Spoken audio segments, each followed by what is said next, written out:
Hi, everybody. Thanks for tuning in. We're sitting here today at the Depot with John Wolfe, surrounded by his beautiful art. Thanks for being here, John. Thank you very much. Pleasure to be here. I love getting the chance to interview people. This was a thing I discovered over the course of the pandemic when we did Depot TV, and we had artists and folks that we wanted to get to know a little better, be able to put content out. And I love to start finding out about you, the person, and then you, the artist, if that's all right. That's fine. Where'd you grow up? Far southwestern Oklahoma, right on the Texas line. Okay. So, Southwestern Oklahoma. What town? well, Okay. the nearest large town was probably Altus. Okay.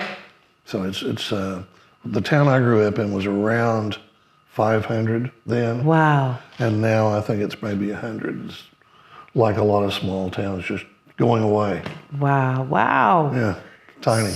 You graduated high school there? Graduated high school, went to Southwestern in Weatherford, Okay. got my undergraduate, and then started teaching in 1970 and went back to UCO and got my MED there. Okay. So growing up in a small town, was art a part of your world then? Was it something you liked? Did you have artists around you? I always was drawing. Okay. And looking at things, going, oh, that's kind of interesting, you know. Yeah. And I didn't know why, but it was at that time. Art, a couple of people in the family did a little bit of painting. Okay. And then I had parents who were encouraging. We did lots of different things, cultural activity things. And then I had a great aunt and uncle that lived about a block and a half from Philbrook. Oh. So Perfect. I would go to Tulsa every once in a while and spend several days. And I mean, we were in walking distance, and we'd walk over to Philbrook, look around, look at the gardens, look at the exhibits. And that's probably my first memory of a particular painting, and it was Alexander Hoag's Mother Earth Laid Bare. Okay. Painted probably in the 40s. I don't know. But the real high horizon line, and it's just, you know, minimal color, and it's really, really eroded earth. And then there's this nude, and made up out of the canyons and the erosion. So every time I go to Tulsa, actually I saw her in Dallas. They had a Hoag exhibit. And then every time I go to Philbrook, I walk upstairs and see if she's still being exhibited at that particular time. Yeah, that was probably when I was 6 or 7, so a couple of years ago. All right. So you graduated high school. What high school did you go to? It was Davidson, Oklahoma. Davidson, okay. It was Davidson High School. Davidson High School. And then off to college. Off to college. And majored in? Art and education. So art. So by that time. Oh yeah, I knew what I wanted. By the time you got to high school, that was and it. I knew I wanted to teach. How lovely is it to know what you want? It was fun, and the entire time I taught, I really enjoyed it. Okay. And so went to college, went and got your master's. Mm-hmm. First teaching job was? Mid-Dell Schools, Oklahoma City area. And you stayed? Yeah. Carl Albert Junior High for 35 years. Teaching art? Teaching art. 7th, 8th, and 9th grade. Ooh, middle school art. Yeah. Well, I've taught, I have done everything except elementary. Middle school, high school, college, and middle school, junior high is my favorite age group. Why? They're not programmed yet to be afraid of total failure. Hey, we'll try this. And just the enthusiasm. Okay. They're excited about everything. Yeah. It's a great, middle schoolers I think are a love-hate relationship for a lot of people. Like you either love being around middle schoolers or you don't, because I think they're a really challenging bunch. Oh, yeah. But I like them for the same reason, because they're kind of coming into their own as a person, unafraid to try some things, ready to get weird. Yeah. And that's awesome. Oh, absolutely. Yeah. They're not concerned about like some of the high school kids were, and some in college, about going to a job because they're going to pay car insurance. That doesn't come into play at all in junior high. They're just there and being junior hires. When did you retire from teaching? In 2005. Okay, so in 2005, had you already, I'm going to wax school funding for a hot moment, if you're all right with that. Sure. Had you, by that time, started to see the erosion of some funding for public schools? Had it really It had been sunk in going at that on point? for a while. Yeah. Not to the level it has after that, but yeah, it was happening. It was happening. Yeah. Yeah, because the idea, what I love, is there was a fully funded middle school art teacher. Yeah. And there was one in each site. One in each Not site. in elementary, but junior high and high school. And that's not something we see now. High schools will have a fully funded art teacher, but often middle schools, definitely elementary schools, do not. Lucky, that's awesome. I love that you got to spend a career doing that for kids. And I was fortunate to have good administrators who were very supportive. Yeah. I mean, the students did really good work, and we got some recognition, which was then recognition for the school and administration and all that. So we looked good. They did great work. I love it. Really, a lot of it was pretty sophisticated for that age group, I think. In fact, I had people at one exhibit tell me about, this is junior high, it can't be. And I went, yeah, it is. No, it can't be. And I went, yeah, it is. I'm the teacher for that person. Oh, and I truly believe that when you set the bar higher and higher and higher, they will do their best to get there. Absolutely right. If you expect minimum stuff, that's what you're going to get. But, Do you know of any of your students that went on to continue doing art? A few. Most left the state. We had at that particular time, we had the kids from Tinker. So a lot of time they would move somewhere else, and they ended up elsewhere. But yeah, there's a few. Okay. There's some really amazing students came through. One of my students, the last I heard, was an MD PhD at MD Anderson. Wow. Smart kid. Nice. And, everything in between. Right. And did art.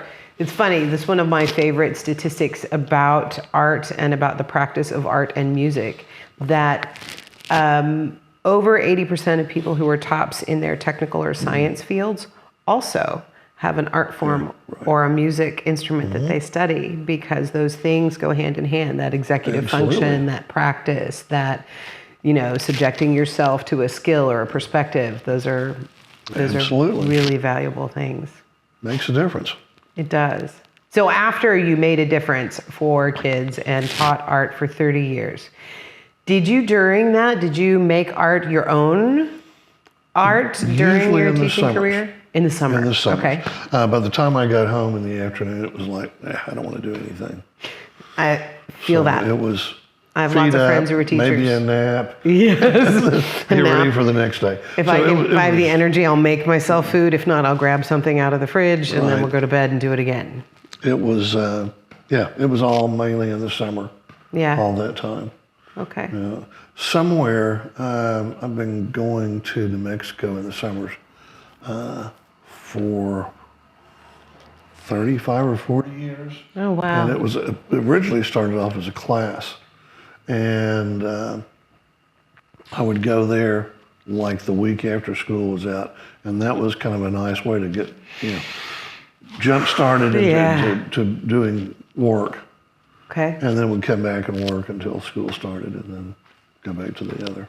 And that's how lovely. Yeah, it was great. To be able to do that. And were you at that time working on sculpture primarily? Visual the work? class that we originally started with was painting, watercolor, water media.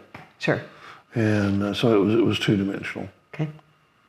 But during the school year, when I was teaching, we did a little bit of everything. Mm-hmm. And we'd do two-dimensional and then jump into three-dimensional. So I was always doing demos. There were things going on, but not full blast for me. Right. Here's a demo, okay.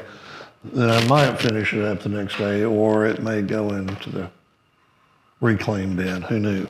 Right, What right, would right. happen. I like it. I don't like it. Back and forth between 2 and 3 dimension, always. Okay. So studied. Did you show any while you were still teaching? Not a lot. Not a lot. Okay. I didn't feel like I had the time To dedicate, because that's a lot of work. Yeah, it's a lot I of don't work. think people realize for artists how much, artists make art, but every artist who is going to show work somewhere, every artist has to be a business person that knows how to market. You're going to make your reports, you're going to create websites, you're going to be trying to make contact with galleries, you've got to work on sales on the back end. Like there's a whole business. Of things to do. A lot of things to do. And then just before you even get to the presenting, just to get things done and get them done properly. Yeah. Ready to hang. Yeah. It has to look a certain way, and I'm really pretty picky about all that. I can't say enough how much I appreciate an artist like yourself coming into a gallery. You are extraordinary at things like that, and it's all of those things that people all know comes about. from teaching. I Absolutely. had plan A, B, C, D, E, Yes. and then a couple others thrown in because you never knew what was going to happen. That's right. So it's I like to have it covered all the time. Okay. So yeah, I am a little maybe neurotic about. I love it. List and I love it. It's all beautiful. those things. It's beautiful.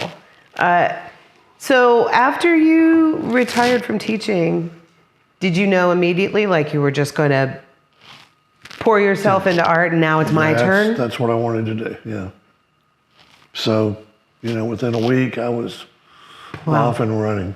Wow. So, and I usually try to have a show every other year, sometimes once a year, but usually every other year, depending on what it is and how long it takes to produce the amount of work that I want to get done. And when you started right out of the gate, what did you start with? I think that was mainly painting, the architectural studies. Okay. Always did those. I got to assume because your students showed, because you had shown that you knew some galleries to contact, some places that you might be able to put your work and let people see the things you were working on. Yes. A good friend of mine was friends with Joy Reed Belt. There you go. And for those that don't know, Joy Reed Belt at JRB, in Oklahoma City, yeah. Barbara introduced me, and we had a little show and tell, and said, yeah, we'll do that. And the same thing with M.A. Duran in Tulsa. Oh, yeah, great. So Barbara is from Tulsa, so she got it. Introduced me to them, and I took things by, and it was really one of those really pretty amazing things. I was doing some large walls, the Angels. You know the Angels, Nancy. Yes. And was supposed to take some up, let them see in person, not just photographs. Hauled a couple in. There was 2 or 3 on the floor, and somebody came in and bought one. Said, we'd like to represent you. Okay, works for me. Great. Good. So yeah, that was fun. Was it the content of the art or the process of the making that was a happier place? The process.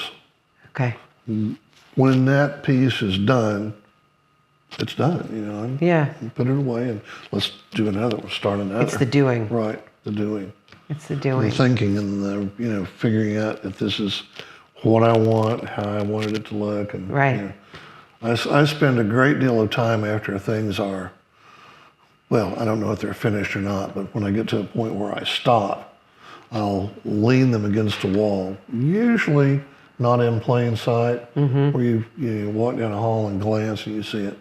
And usually within a week, I've determined if it's finished or not, or something needs to change value, or a shape needs to be altered. Oh, I love that. Yeah. And that's how you find, because I think most artists have a different way of coming to the end of a process for a piece. Right. Because I know some artists who will just keep futzing until they drive themselves nuts and have to have somebody take it out of their hands, almost to say it's done. And then some get to a point and immediately just go, done, next. But most that I know have a reflection time. Right. Where you put it down and walk away. And I love that it's kind of a corner of your eye. Right. Not looking at it head on. That story you've probably heard forever, but if you listen to what it's telling you, it'll tell you what needs to happen, and that's what's going on. Yeah. I talked to the junior hires about that, and the first time they're looking at you like, that old man's lost it. Your painting is talking to the you. paintings. And after a while, the ones that were really, a little bit more mature and attuned, got it. Yeah. Well, I think this needs to.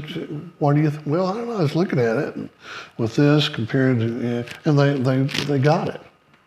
It was amazing. I did a playwriting class once for mostly middle schoolers at the Sooner Theater when I first worked there, and we did a little play called The Apple, which is about a janitor who's cleaning an art gallery overnight. And there's an empty pedestal, and he leaves his apple behind on the pedestal.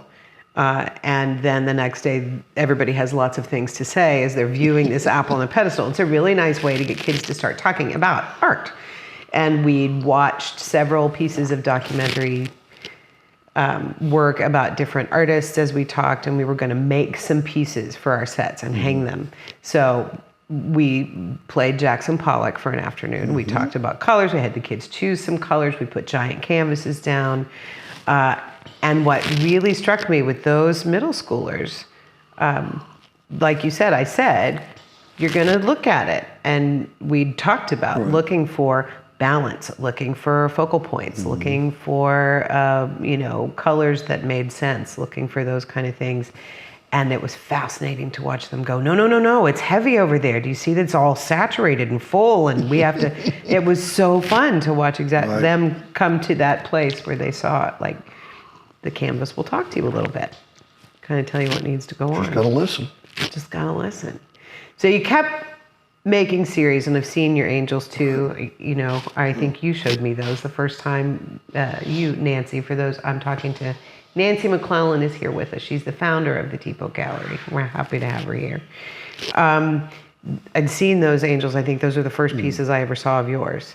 Okay. And then your sculptural pieces.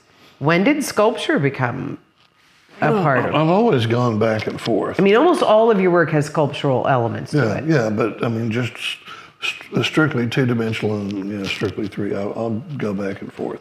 Okay. Usually it's 3 or 4 or 5, 6 months of two-dimensional work, and then I'll switch to the three-dimensional for a while. Okay. And I just almost finished, I think, number 12 of a new series, and sculpture.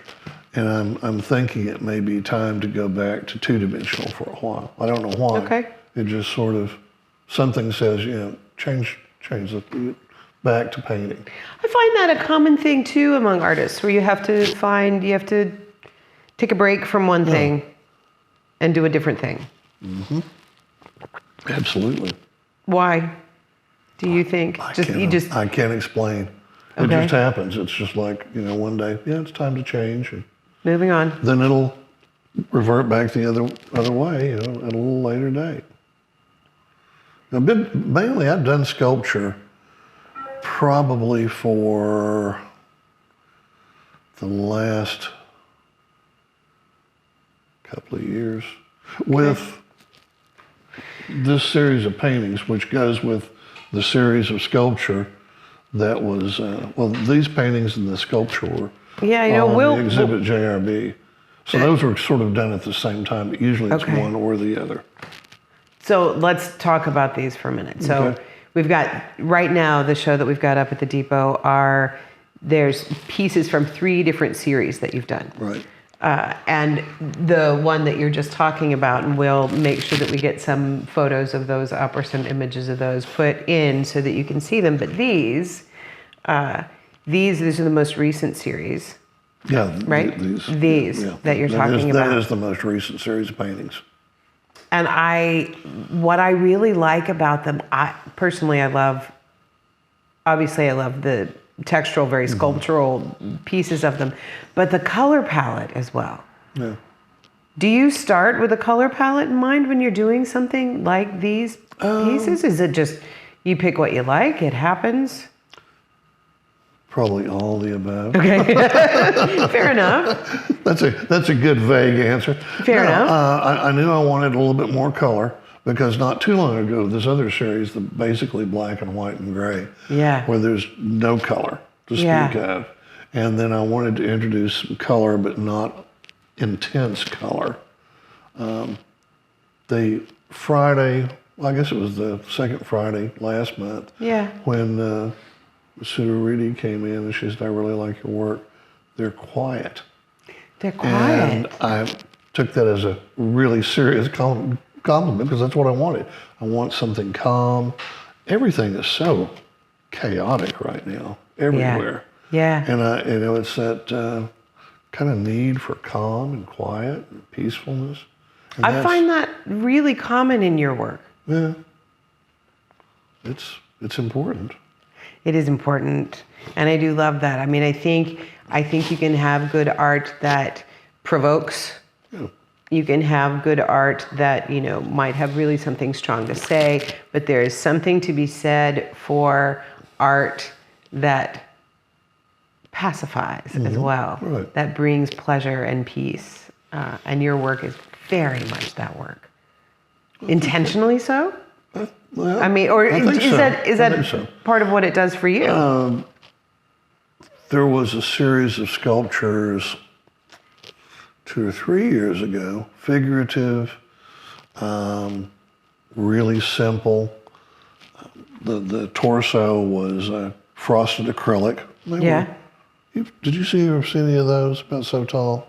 And on each one there was inscribed on the back a word, and like patience. Oh, And wow. then each figure was, different than the other. And each one had like I said, a word, and then the definition that might fade away. But it was sort of my response to all the things that we weren't seeing in the nation right at that point in time. And we've got under that a leadership. lot of that. I'll leave it as that. Oh, it's all right. We've had a lot of turmoil. There's a lot of chaos. There's a lot of division. There's a lot of anger, a lot of frustration. So those were probably a direct response to, what was going on. Where these are just a little bit more, I don't know, hopefully a calming effect for everybody. They're lovely. And we should probably tell everybody the really fun ancillary part of this is that weren't they hanging at JRB? They were hanging at JRB's, and somebody, staff from the New Stallone movie came through, and then they rented all of this series, and it'll be somewhere in the movie. Somewhere in the Sylvester Stallone movie, Yeah. Tulsa King, will be these lovely pieces. That's really fun. I have no idea where, when, how long, but it was a fun thing. Well, we're going to find it. Yeah. And we're all going to pause and go, look. So these have a lovely sculptural element, and I love, they're very calming. You can spend a lot of time looking at them because there's little things personally for me that I like. There's a bit of a hard and soft because you've got these sort of block shapes and then the rounded shapes that are there. And then these two series, they're also very calming, but they're visually so much more intricate and interesting. A lot more these going pieces. on, yeah. A lot more going on. And I really want to talk about, just behind your head, these pressed paper pieces. Okay. And how you made them. Well, there was a lot of figuring out as I went along. Basically, it is all arches, 300-pound paper, Yeah. Start with a plain sheet and then start cutting out shapes and gluing and, all that. And then I think at that point in time, I gesso the whole thing. So it's just one, white surface. Yeah. And then start adding glazes. And new shapes develop, new, little lines will develop. And then there's quite a bit of collage in there. There's a lot of different kinds of papers, handmade papers, cardboard. One of them, I'm not sure which one it was, had the sleeve from a Panera cup, coffee cup, had a real nice texture. It went on. Nice. And it's whatever I picked up that it was like, okay, I like this. And sometimes they'd go on that I'd rip it off and it would leave just a tiny bit that would almost disappear. And then there's transparent or translucent papers, tissue paper. Okay. And then pencil, there's some drawing. And just layer after layer. There may be 25 layers in places or more. This seems like a project where you really did have to listen to the canvas. Oh, yeah, absolutely. Because like you said, all of those layers, the marks, whatever patterns emerged in the glazes, you really had to pay attention to that and let that help determine where they went. And then there's obviously some carving going on here of some flavor. Did you cut things out, these little the gaps in between, or is that just gaps in between the things you overlaid? The initial step, the solid paper, and then the cut pieces went on. So those are just the spaces in between. You didn't. That's the spaces, in between. Oh, I love that. That's the spaces in between. And it would pick up, a little bit more color and stuff from time to time. Yeah. When you did the other layers. I love them. They're beautiful. Yeah, I enjoyed doing that series. It was fun. There were a lot of pieces. Yes, you brought books. What do we got? Let's.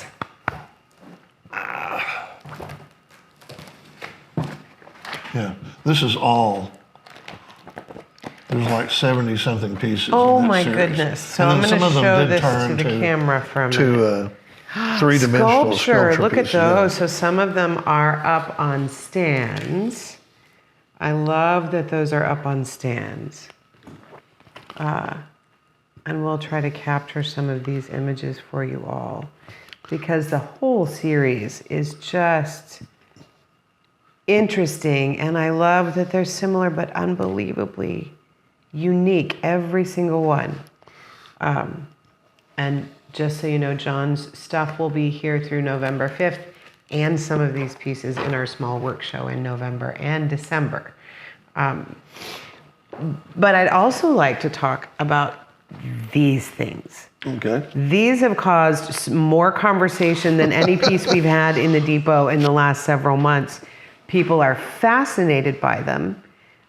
Tell me about this series. Okay, these were, I was just kind of messing one day, which I do a lot of. I'll play with things. And, I was thinking about, I like that sort of crossing the line between two-dimensional and three-dimensional. Yeah.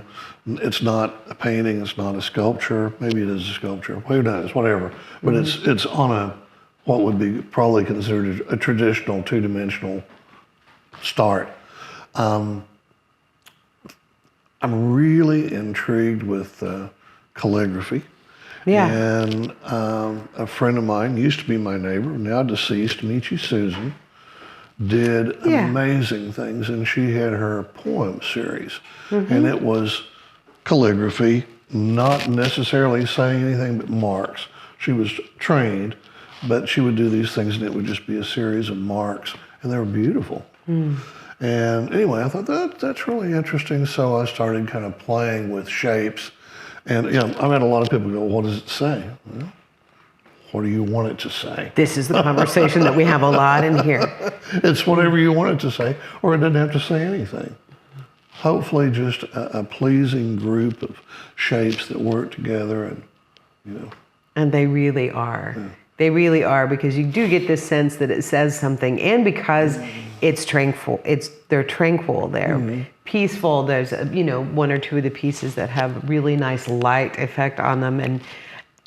And you kind of just imagine it says something really wise.